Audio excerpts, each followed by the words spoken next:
కథాస్రవంతి నిరంతర కథాప్రసార వాహిని కథల భాండాగారం కథాస్రవంతిని ఆదరిస్తున్న అభిమాన శ్రోతలకు నమస్కారం. ఈనాటి కథకు స్వాగతం. ఈరోజు మీరు వినబోయే కథ బెహరా పేరిందేవి, బెహరా సత్యనారాయణమూర్తి, డాక్టర్ వివి వెంకటరమణ గారుల సంపాదకత్వంలో వెలువడిన మధ్యతరగతి మందహాసం బెహరా వెంకట సుబ్బారావు సర్వలభ్య రచనలు కథా సంపుటం నుండి రాజకీయ బేతాళం కథ. రచన కీర్తిశేషులు బెహరా వెంకట సుబ్బారావు. వినిపిస్తున్నది పప్పు భోగారావు.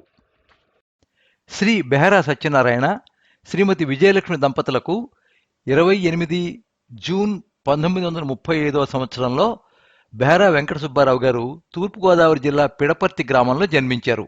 సుబ్బారావు గారు చదువులో ఎప్పుడూ ముందు వరుసలో ఉండేవారు. కేంద్ర ప్రభుత్వ ఉద్యోగంలో 1958 ఏప్రిల్ 20వ తేదీ నాడు అనకాపల్లిలో చేరి 1993 సంవత్సరం జూన్ 30వ తేదీన పదవీ విరమణ చేశారు. సుబ్బారావు గారు 1958 సంవత్సరంలో సాహితీ రంగంలోకి అడుగుపెట్టారు. రచయితగా మంచి పేరు ప్రఖ్యాతులు గడించారు. ప్రముఖ వార మాసపత్రికలలో దాదాపు 200 కథలు, 3 సీరియల్స్ రాశారు. వీరి కథలు ఆకాశవాణిలో కూడా ప్రసారం అయ్యాయి. వివిధ పోటీల్లో దాదాపు 25 బహుమతులు పొందారు. వీరి కొటీసు అనే కథను ఏషియన్ లాంగ్వేజెస్ బుక్ సొసైటీ ప్రచురించింది. అభ్యుదయ వేదిక హైదరాబాద్ వారు 1984లో నిర్వహించిన మాదిరెడ్డి సులోచన స్మారక కథల పోటీలో ఆయన రాసిన విలువలు అనే కథకు బహుమతి లభించింది. 1988 ఉగాది సందర్భంగా ఉగాది, సౌమ్య, ఉదయం వంటి ప్రముఖ పత్రికలు ప్రారంభమైనప్పుడు కథలను పంపమని కోరడం ఆ రోజులలో సాహితీ రంగంలో ఆయనకున్న ప్రత్యేక స్థానాన్ని చెబుతుంది. ఆయన కథల సంకలనాన్ని తేవాలనేది ఆయన చిరకాల కోరిక. దానిని ఆయన మరణానంతరం 2006లో ప్రముఖ కథా రచయిత కాళీపట్నం రామారావు గారి చేతుల మీదుగా శ్రీకాకుళం కథానిలయంలో విడుదల చేసి వారి శ్రీమతి గౌరీకాంతం గారికి అంకితమివ్వడం వారి ఇంటిల్లిపాదికి ఎంతో సంతృప్తినిచ్చిన సంఘటన.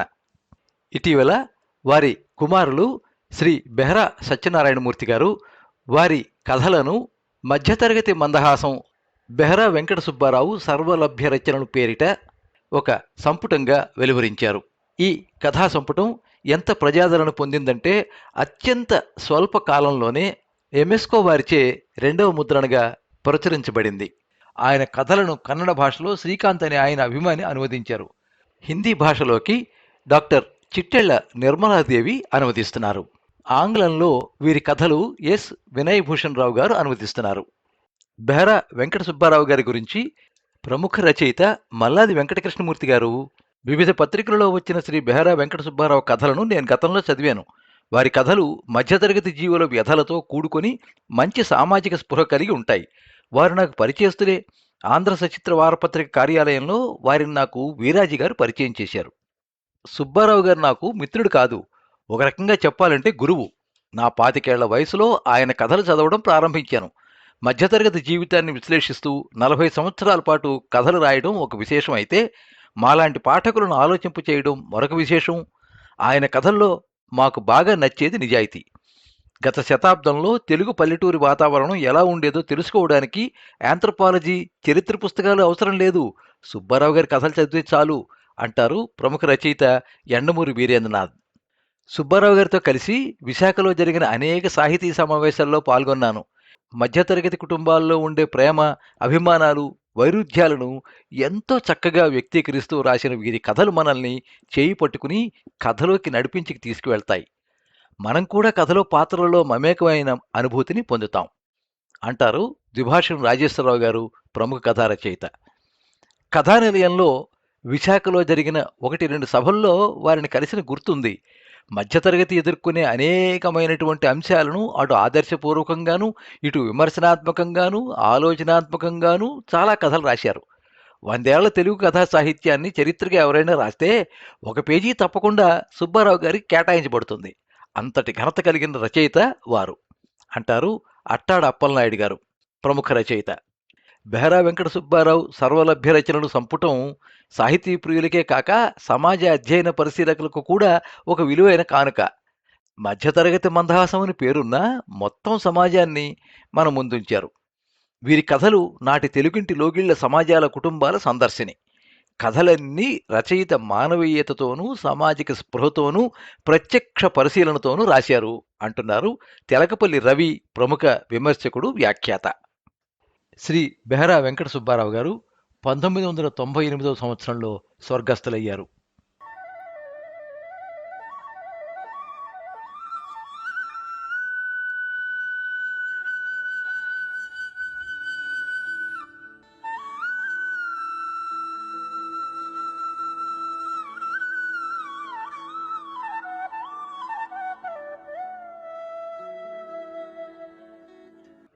ఆ రోజే రెండోసారి కేబినెట్ విస్తరణ జరిగింది.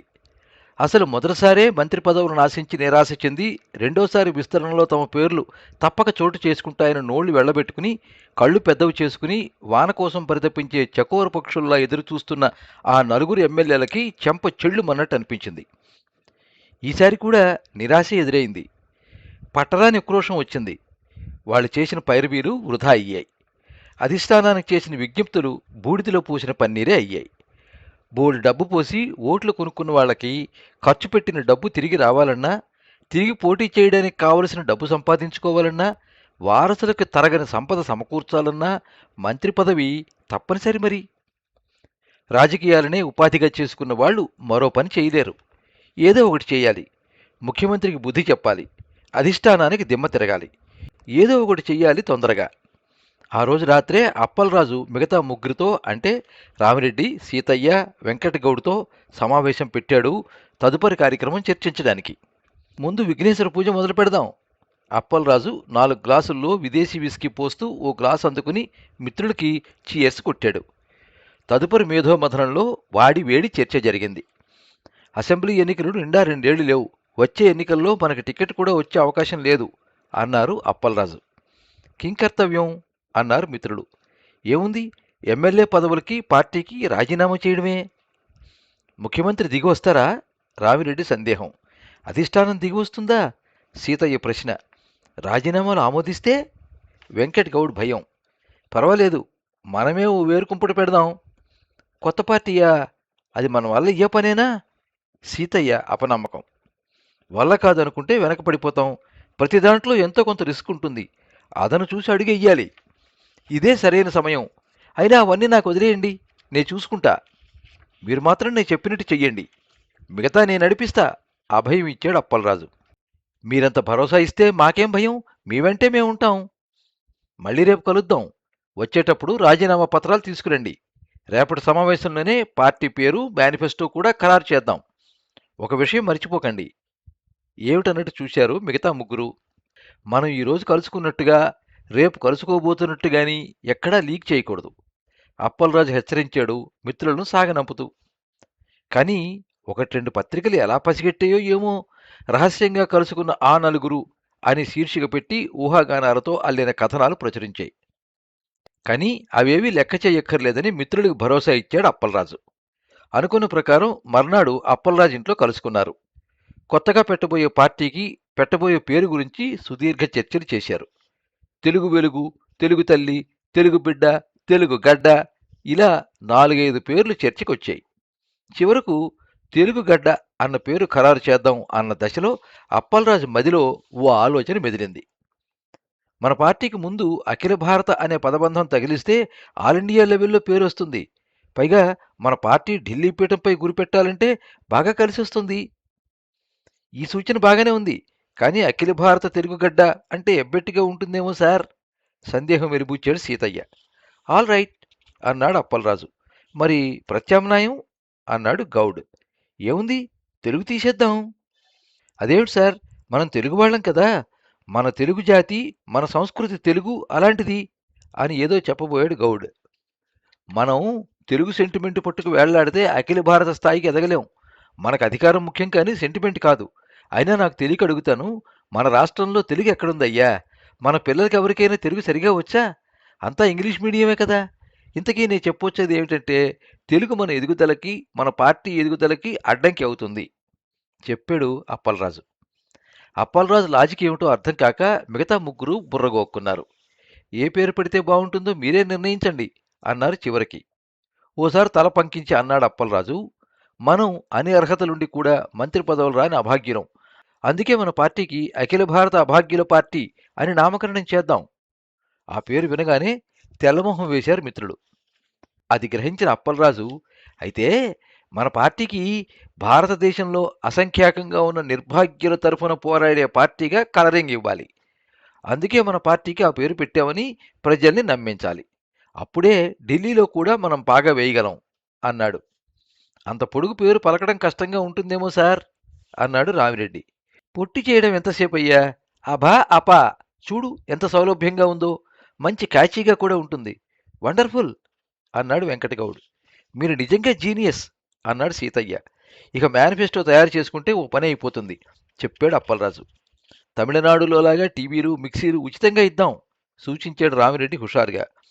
₹1 అరకిలో బియ్యం, ₹10 పోపు సామాన్లు సీతయ్య సూచన. ఇక మహిళా ఓట్లన్నీ మనకే. అర్హులందరికీ సారా ప్యాకెట్టు, బీడీ కట్ట ఫ్రీ. మీరేమీ మాట్లాడరేమిటి అప్పలరాజు గారు? రామిరెడ్డి అడిగాడు. అప్పుడు అందుకున్నాడు అప్పలరాజు. దేశమంతా సర్వే చేయించి నిర్భాగ్యుల్ని గుర్తిస్తాం. వార్షికాదాయం 7 లక్షల లోపు ఉన్న వారందరూ నిర్భాగ్యులుగా ప్రకటిస్తాం. వాళ్ళకి ఇంద్రధనుస్సు అనే 7 రంగుల కార్డు ఇవ్వబడుతుంది. వాళ్ళందరికీ మీరు చెప్పినవే కాక మరికొన్ని అదనపు పథకాలు అమలు చేస్తాం. ఆడపిల్లలైతే డిగ్రీ వరకు, మగపిల్లలైతే ఇంటర్ వరకు చదువు ఫ్రీ. నెలకు సినిమా ఫ్రీ. 3 బల్బులు 2 ఫ్యాన్లు ఉన్నవారికి కరెంటు ఫ్రీ. ఏడాదికోసారి రైలు బస్సు ప్రయాణాలు ఫ్రీ. అందరికీ అన్నీ ఇచ్చేస్తామంటున్నాం. నిజంగా ఫ్రీగా ఇవ్వగలమా? సందేహం వెలిబుచ్చాడు రామిరెడ్డి. అదేంటి రామిరెడ్డి, అమాయకుల్లా మాట్లాడతావు? దేశంలో ఇన్ని పార్టీలున్నాయి. కొన్ని పార్టీలు అధికారంలోకి వచ్చాయి కూడా. ఏ పార్టీ అయినా మేనిఫెస్టోలో చెప్పినవన్నీ చేసిందా? అదే నిజమైతే దేశంలో ఇంకా పేదరికం ఎందుకు తాండబిస్తోందయ్యా, స్వాతంత్రం వచ్చి ఇన్నేళ్లైనా కూడాను? మేనిఫెస్టో అంటే ఆదర్శప్రాయంగా ఉండాలి కాబట్టి అది చేస్తాం ఇది చేస్తాం అని వాగ్దానాలు చేస్తాం. మిగతా వాటికన్నా భిన్నంగానూ జనరంజకంగానూ ఉండాలి. ఏ పార్టీ అయినా చెప్పినవన్నీ చేయదు. కొన్ని చేస్తుంది, కొన్ని చేస్తున్నట్టు నటిస్తుంది. కొన్ని హామీలు నెరవేర్చలేకపోవడానికి ప్రతిపక్ష పార్టీదే కారణమని వాటి మీద నెపం వేస్తుంది. మరికొన్ని వైఫల్యాలకు కారణాలు విదేశీ శక్తులేనని ప్రచారం చేస్తుంది. మనం చేసేది కూడా అదే చెప్పడం ఆపాడు అప్పలరాజు. భలే చెప్పారండి అప్పలరాజు గారు, నిజంగా మీది చాణక్యుడి బుర్రే ఆశ్చర్యపోయాడు వెంకటగౌడ్. మంత్రి పదవి రావాలే గాని నువ్వు మాత్రం యుగంధరుడు అయిపోవు చమత్కరించాడు అప్పలరాజు. సరే, మనం మళ్ళీ 4-5 రోజుల్లో కలుద్దాం. పత్రికా సమావేశం జరిపి పార్టీ గురించి మేనిఫెస్టో గురించి ప్రకటిద్దాం. ఈ విషయం కూడా ఎక్కడా పొక్కకూడదు అని హెచ్చరిస్తూ రాజీనామా పత్రాలు పట్టుకొచ్చారా అడిగాడు అప్పలరాజు. ఇదిగో అంటూ జేబులోంచి తీసిచ్చారు. అవి తీసుకుని తన రాజీనామా పత్రంతో పాటు ఒక ఫైల్లో పెట్టాడు. 2 రోజుల్లో అపాయింట్మెంట్ తీసుకుని నేనే స్వయంగా ముఖ్యమంత్రికి అందజేస్తాను అన్నాడు అప్పలరాజు. 2 రోజులు గడిచాయి. అపాయింట్మెంట్ తీసుకుని అప్పలరాజు ముఖ్యమంత్రిని కలిసి రాజీనామా పత్రాలు సమర్పించాడు.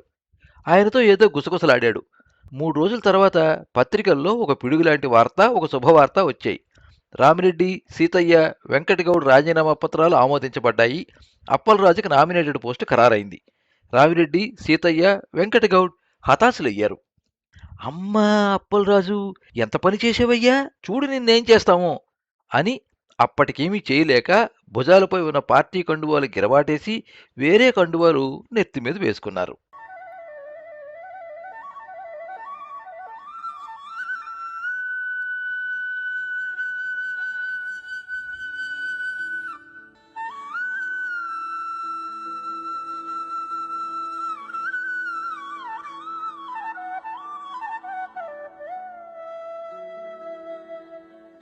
మీరింతవరకు రాజకీయ బేతాళం కథ విన్నారు. రచన కీర్తిశేషులు బెహరా వెంకట సుబ్బారావు. వినిపించినది పప్పు భోగారావు. వినిపించమని కోరిన వారు వారి కుమారులు శ్రీ బెహరా సత్యనారాయణమూర్తి గారు. ఈ కథ 2003 సంవత్సరం సెప్టెంబర్ నెల స్వప్న పక్షపత్రికలో ప్రచురితమైంది. ఈ కథనం మీకు నచ్చినట్లయితే ఈ వీడియోని లైక్ చేయండి, మీ మిత్రులకు షేర్ చేయండి, మీ అభిప్రాయాన్ని కామెంట్స్లో తెలియజేయండి. మీరు మొదటిసారి ఈ ఛానల్లో కథ వింటున్నట్టయితే ఈ ఛానల్ని సబ్స్క్రైబ్ చేసుకోండి. పక్కనుండే బెల్ ఐకాన్ని తప్పకుండా నొక్కండి. ఈ ఛానల్ ద్వారా వినిపించే కథలు, కబుర్లు, వ్యాసాలు అన్నీ ఎప్పటికప్పుడు మీకు అందజేయబడతాయి.